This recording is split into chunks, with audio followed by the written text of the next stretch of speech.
relative to their size, are responsible for keeping our ecosystems clean? Join us as we explore the fascinating science behind the Scarabaeidae family, or, more precisely, the dung beetles. There are over 1,000 species in North America alone. This fact and more await you inside the Natureverse. The Scarabaeidae family, unveiling the world of dung beetles. Guys, I don't think there has ever been a video on my channel where I have said the word dung or feces more times than this script. So, let's talk about it. Foundational facts and taxonomy. Question of the day. Did you know that some of the strongest animals on Earth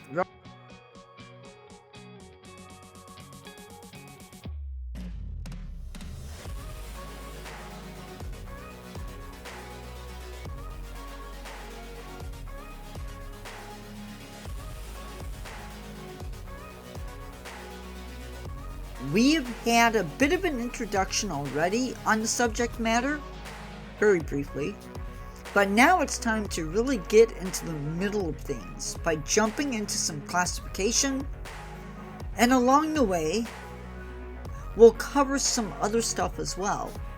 Let's get into it. Dung beetles are a group of beetles who feed on animal feces. Now, they generally use the dung of herbivores or omnivores. We don't really see them, or I haven't read about them using carnivore feces. Yes, you can expect to hear a lot of references to feces in this video. It's just going to be the way it is. They have been around for a long time, like at least since the dinosaurs. But when mammals appeared is when this group really exploded on the scene. They play a very important role in nature, helping to break down organic matter even further. And they also help in nutrient cycling. So of course, we're really going to jump into this with the classification scheme, which I'm going to put here.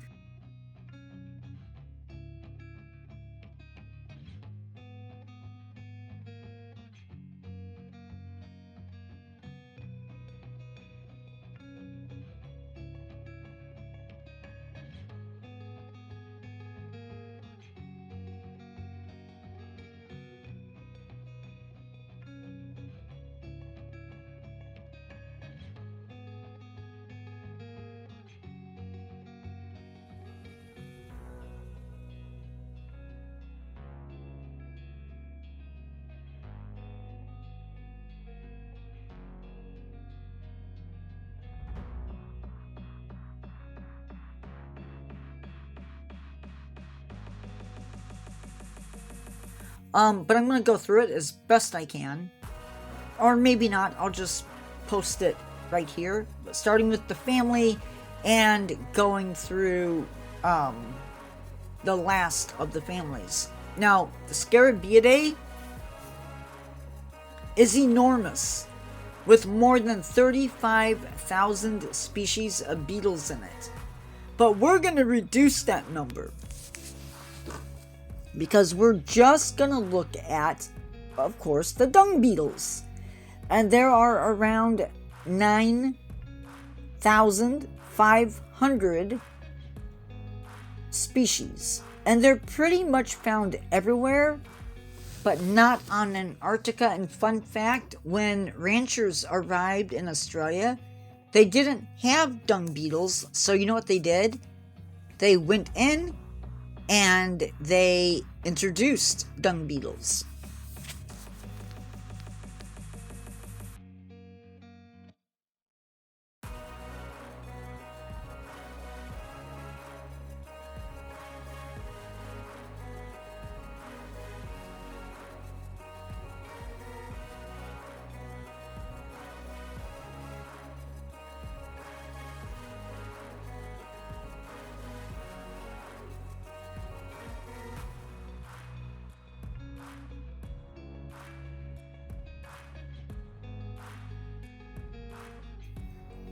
The 3 pillars of classification, I've broken them down into 3 different groups.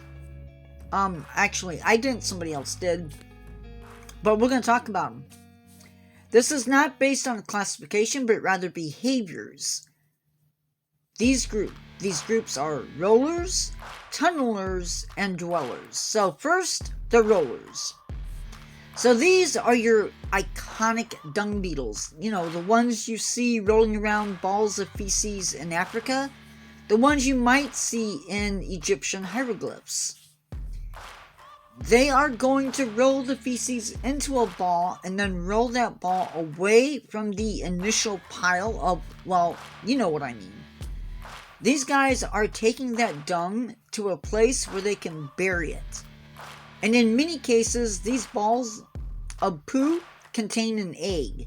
Yes, just one egg. That egg will hatch in their ball of feces, which at this point has been buried, where the larva will feed and pupate inside of their ball. Now their ball will end up being twice the size of the beetle, and they can pull an object that is 1,141 times their own weight. And if that isn't amazing enough, listen to this. This feat of strength that these insects do is like a human pulling 6 double-decker buses filled with people.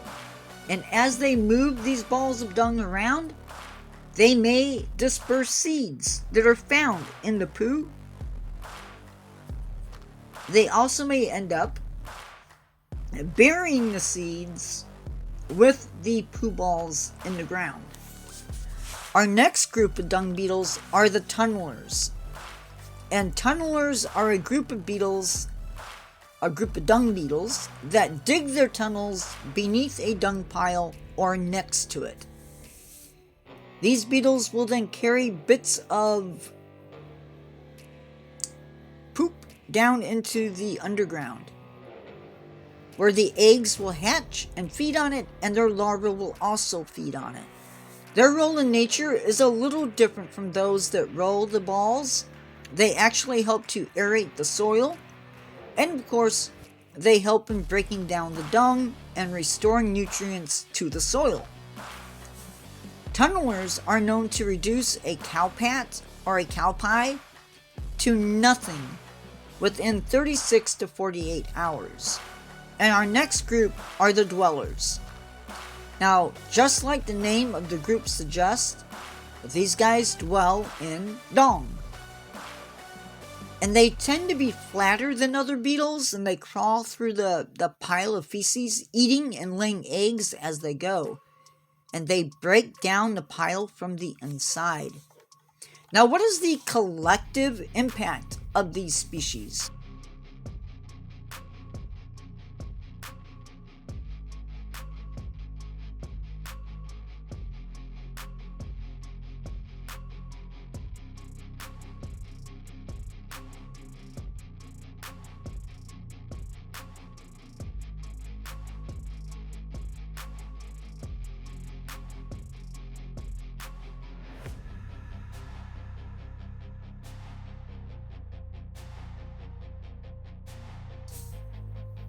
Dung beetles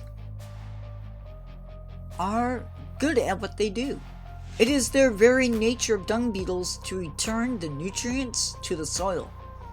This action helps to enrich the growth of plants. They also aid in aerating the soil as they dig.